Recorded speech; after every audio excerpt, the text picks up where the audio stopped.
I want to speak in particular to the third report of this select committee, which was into the cuts to CSIRO science programs, and in particular the cuts to the CSIRO climate science.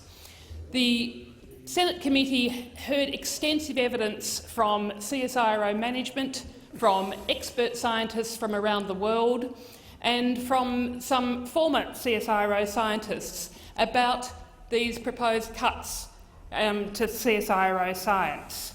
Now, I want to put this report into context, because we are talking about climate science at a time when the world is facing a climate emergency, when dealing with our changing climate is one of the most important things that we can be doing as a nation. So it's this context that the proposal to cut 350 scientists from CSIRO and to cut 100 of the 140 climate scientists from CSIRO, this is what makes this issue so significant and so worthy of attention by the Senate. Our committee heard evidence of, to begin with, the appalling process that was gone through with this proposal to cut 100 of those 140 jobs, climate science jobs. We heard about the lack of consultation internally, the lack of consultation externally, the lack of involvement by the CSIRO board in the process, and the lack of understanding by the CSIRO management of what, in fact, they were cutting. Internally, these cuts were supposed to have taken place after a strategic review, a so-called deep dive process that many submitters to our inquiry told us, in fact, how shallow that process was and how it did not cut to the core of what was being lost and what should be retained. We heard about the lack of consultation externally, that the key stakeholders that were directly impacted by this decision by CSIRO to cut these 100 climate science jobs, they weren't informed of this process until the day before it was publicly announced. The Bureau of Meteorology that heard the day before that programs that they jointly did with CSIRO, that they were going to be directly impacted. The Australian Antarctic Division, other key stakeholders that work closely with the CSIRO were not informed of this major proposal to be cutting the capacity of climate science. And we also heard very, very seriously, and which cuts to the heart of the problems with this process here, that the CSIRO board was not actively involved in this process at all. That when they had the early proposal put to them, it did not go into the extent of the cuts that were being considered. And in fact, that the board itself, the chair of the board, was not informed of the extent of the cuts that were being proposed until days before these cuts were announced.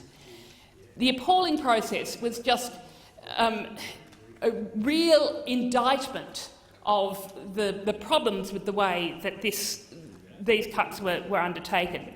And it wasn't just cuts. We're talking about what was being proposed was a dismantling, essentially, of Australia's capacity to do climate science. And that climate science is a world renown.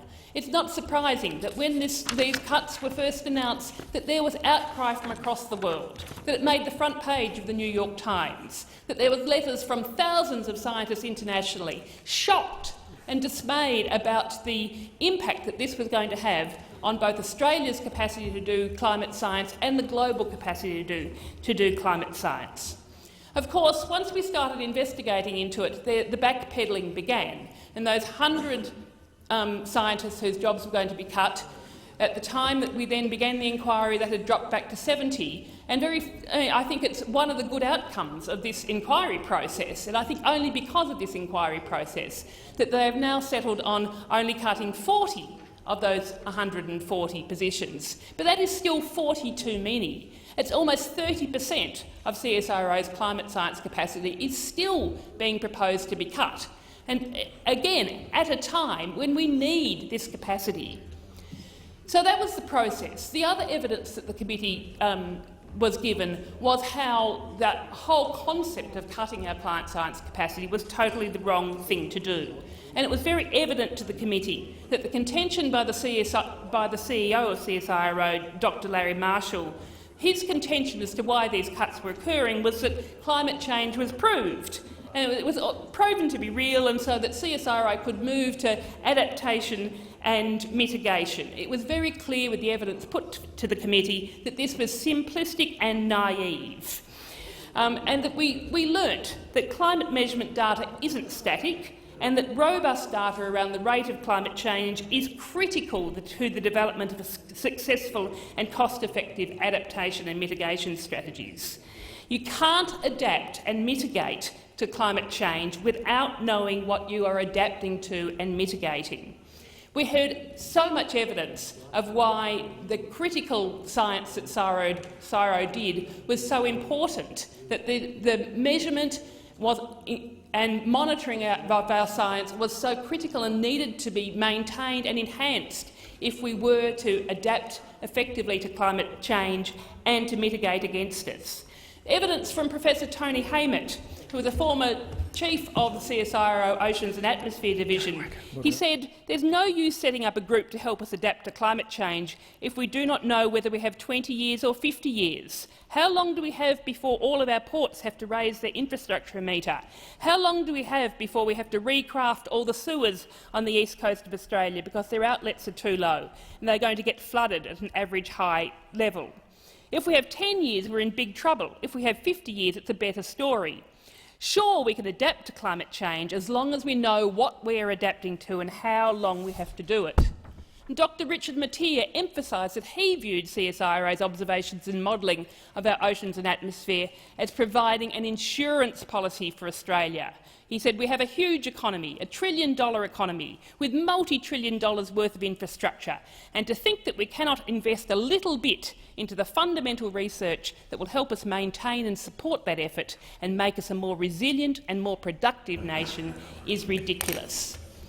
The other thing that very clearly came out through our committee's inquiries was the moving away from public good research that CSIRO was doing, and the importance of maintaining that public good research, and the fact that CSIRO, as our premier scientific institution, is the organisation that should continue to be tasked with doing that public good research. But the direction that was being headed in by the current CEO of CSIRO was absolutely shifting away from that emphasis on public good research, and that the research that was going to continue to be done at CSIRO was increasingly only going to be research that could have short-term economic benefits, not even taking into account what the long-term economic benefits to the country were going to be. And finally, what we learnt was how these cuts, what a massive hit to CSIRO's reputation and in fact to Australia's scientific reputation. There was so much damage that has been done by the cuts that have been proposed, and it's going to take a long time before people have trust in CSIRO again. And it's not just a matter of saying, oh well, OK, we're only cutting 40 now, everybody else can feel OK. That there is a lack of trust now, and even the scientists that are going to be left, they don't have the trust that their jobs are valued and are necessarily going to be there in the future.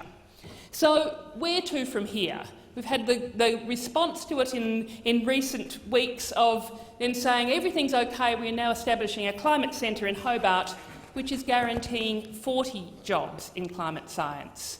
Only 40. Not good enough. From our 140 jobs, only 40 are guaranteed. This establishing a climate science centre in Hobart is a smokescreen. It's a sleight of hand to cover the fact that we are still cutting our essential climate science capability.